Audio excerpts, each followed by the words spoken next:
Vous vous êtes déjà posé la question pourquoi il n'y a jamais eu de pape noir? La réponse, vous en trouverez dans cette vidéo. Après une folle montée de rumeurs visant à croire que le pape François serait remplacé par le dicton cardinal ghanéen et avec des balles perdues que le révérend Camille Makosso a reçues, le nouveau pape est enfin connu.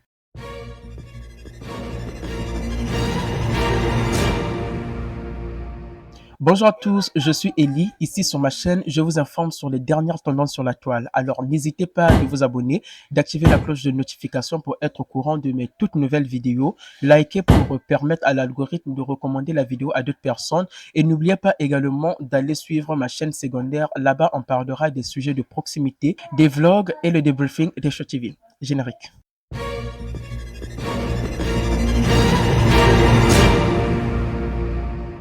La toile a cru que l'histoire allait en fait avoir un pape noir, chose qui n'est d'ailleurs pas impossible, mais qui tarde quand même. Certains blogueurs y sont même allés jusqu'à croire que le révérend pasteur Khalil Makosso serait considéré l'un des candidats de cette liste de présélection. Le pauvre, il était quand même frustré. Mais enfin, le successeur du pape François, il s'agit du pape Francis Prévost. En quelle coïncidence, François, Francis, mais bon. Mais en tout cas, il est américain et il a plusieurs origines. Voici donc sa biographie. Le pape Francis Prévost, alias Léon XIV, est né le 14 septembre 1977. 14 qui est à la fin de Léon, c'est plutôt le jour de sa naissance. Il est né le 14 septembre à Chicago. Il a donc 69 ans dans la région de Illinois aux États-Unis. Mais je dis que pourquoi on ne choisit pas les papes plus jeunes afin de plus vite durer sur le pouvoir? Bon, ça c'est une autre question aussi, hein.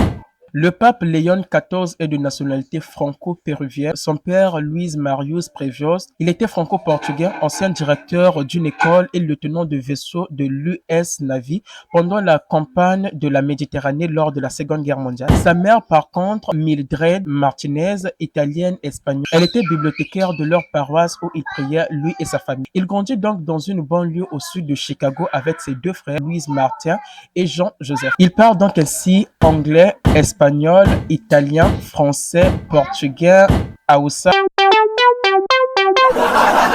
Il termine ses études secondaires au petit séminaire de l'ordre de Saint-Augustin en 1973, puis il obtient son baccalauréat en 1977, puis il obtient en 1977 un bachelor en mathématiques à l'université de Villanova.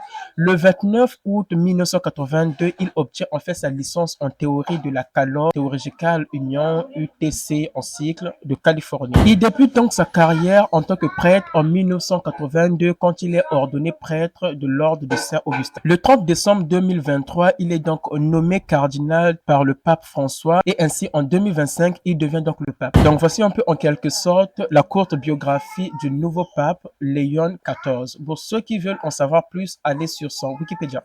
Mais qui comme moi se pose quand même la question de savoir comment cette sélection se fait.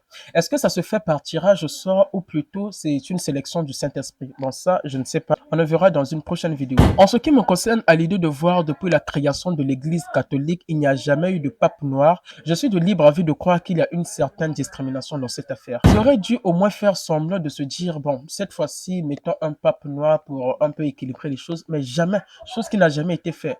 Bon, c'est quand même bizarre. Sinon, vous en pensez quoi? Mettez en commentaire. Donc, sur la prochaine vidéo, nous allons voir comment la sélection des papes se fait.